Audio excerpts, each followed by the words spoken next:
The next alert on our list, very important, is an idle alert.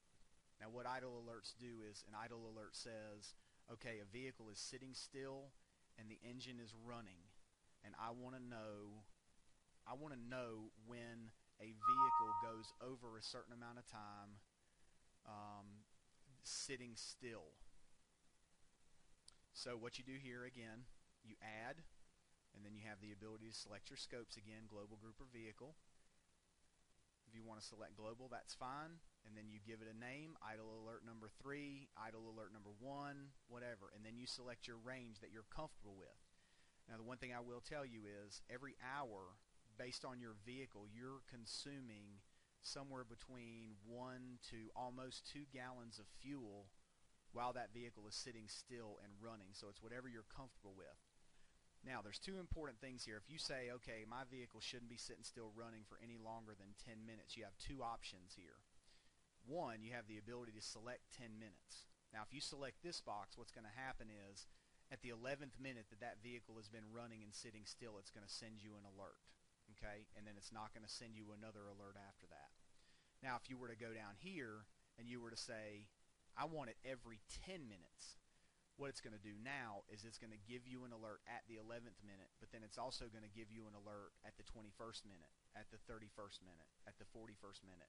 As long as that vehicle remains idling, it's going to continue to send an alert to you every 10 minutes. Okay? So we're just going to, for imaginary purposes, we're going to say 10 minutes here. And also let me say that if you do every 10 minutes, you can select any number of these alerts. And if I were to say 20 minutes, it's going to give you an alert every 10 minutes as well as on that 20-minute mark. All right, so I'm going to go here. I'm going to save that. And now I see it in my list up here as global idle alert number 3. Close out of that alert. The next alert is an odd hours alert. This alert is great if you have employees that take vehicles home at the end of the day, or if you're in a high-risk area for vehicles being stolen, that kind of thing. So again, you go to the bottom right and click Add. Now when you see this box come up, again, you see your familiar things in your scopes, and then you see, okay, we're still on vehicle, so we can say vehicle. I'm going to go to global for this one just so you can see what this looks like. Now you have the ability to write to type in your own name of whatever you want that odd hour alert to say when it sends you the actual alert. Now, down here where you see the days of the week and then you see the hours, what this says is, okay, what are your typical operation times for Monday, Tuesday, Wednesday throughout the week? So if your vehicles are moving at 7 o'clock in the morning, you don't want to set it for 8 o'clock. You want to set it for something like, let's just say, okay, they move either right at 7 or a little bit after 7, and then they're all stopped by 5 o'clock that afternoon. Okay, so now we have this alert set up, and what it's going to do is if a vehicle moves any time after 5 p.m.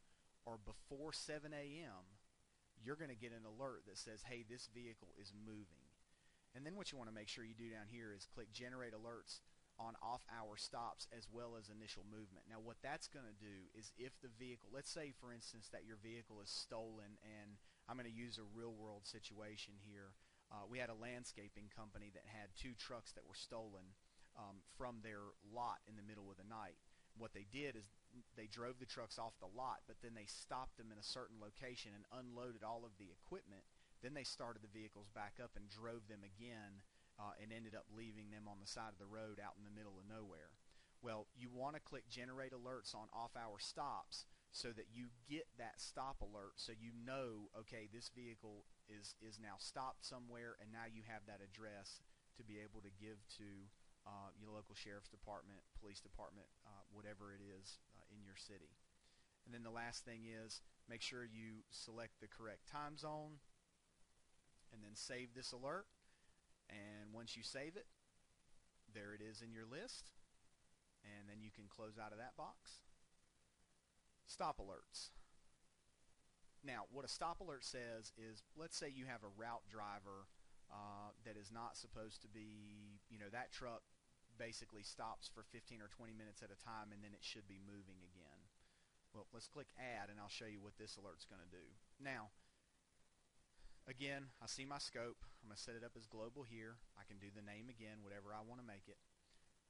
And very similar to the idle alert, this just says, okay, if a vehicle stops for longer than 20 minutes, I want to be alerted because I want to know why that vehicle has stopped for that amount of time.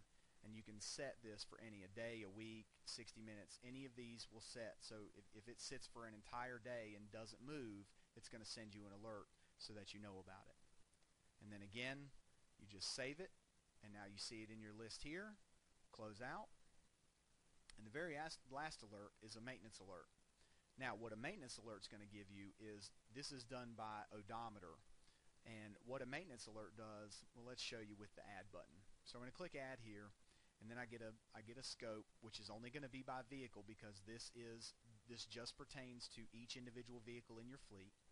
You select the vehicle that you want that you want the alert for, and now you say, okay, I'm going to name this oil change. And then you say right here, okay, well, what's the type? Is it distance? Is it engine hours? Or is it time period? Okay, so you say I have my oil changed every 6,000 miles or every 200 engine hours or every 3 months, whichever comes first. We're going to keep it at distance because that's the easiest to explain at this point. Now, the start alert says, okay, when was the last time, let's say for instance we're doing an oil change alert. So what this start alert is going to say is, okay, when was the last time this vehicle had an oil change?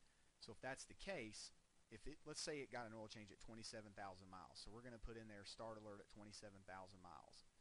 Okay. Now you go here and make sure this repeat is checked, and what this will do is this alert will automatically reset itself every so many miles so you continuously get this oil change alert. Then it says repeat every how many miles? Well, let's say that it's 6,000 miles. All right, so math will tell us that if the oil was changed at 27,000 miles and we do it every 6,000 miles, that we are right at about 1,500 miles into the 6,000 before we need to change. So we're about 4,500 miles away from an oil change. Okay? And then again, your Eastern time will be selected, language English, and if you want to put in any notes or anything on this alert, you can add them here, and then you click add. And now, of course, under your maintenance alerts, you see that vehicle Route 3 is going to get an oil change. It starts at 27,000 miles and repeats every 6. So when that vehicle hits 33,000 miles, it's going to send an alert to whomever you designate and say, route number 3 vehicle needs an oil change. Okay? And then you just close out of that. Now, to receive alerts, you've got to set up a recipient to receive those actual alerts. So here, you go to this next tab under recipients, and then you see view or add. Well, if I wanted to view all the recipients that I have currently, I can do that. Let's say I want to add one. All right, so I go here and I add one, and then I say, all right, what's the scope? Is it a global, a group, or a vehicle? Now, this is good. Let's say you have a maintenance mechanic that is on site at your location, and all he needs to see are the maintenance alerts. Well, you have the ability to go in here and say, okay, he's going to get global. Now, the next thing you have is the alert type. Do you want him to see all of them, or do you want him to see a certain alert? So let's say we want him just to see the maintenance alerts. All right, so we select that under our alert type, and then we say, okay, he's going to get all alerts, and then we type in the mechanic's name, and then it says, okay, what type is he going to have? Is this going to come to an email address, or are we going to text message this maintenance mechanic? So you have the ability to do either or. So we can say email, and then we can just say John Doe at, whatever his email address is, .com. Make sure you select the correct time, Eastern time, and then, of course, if you want to type in any notes, you have the ability to do so at the bottom. And then to finish this alert out, just like all the other ones, you click Add. Now let me show you what it looks like if you wanted to select all alerts. So let's say you had one guy that he needed to see everything that was going on with the fleet. Well, you just go back to your alert type, select all. When you select all, of course, it narrows down your selections. Type in the same information, click Add, and now every single alert, speed, idle, odd hours, maintenance, inputs anything, this person is going to receive those alerts. And then let me change this for you so you can see this. So your cell phone number, so you put in the proper cell phone number. You just say, 803-555-1234. And now when you click add, whoops, no dashes. 803-555-1234.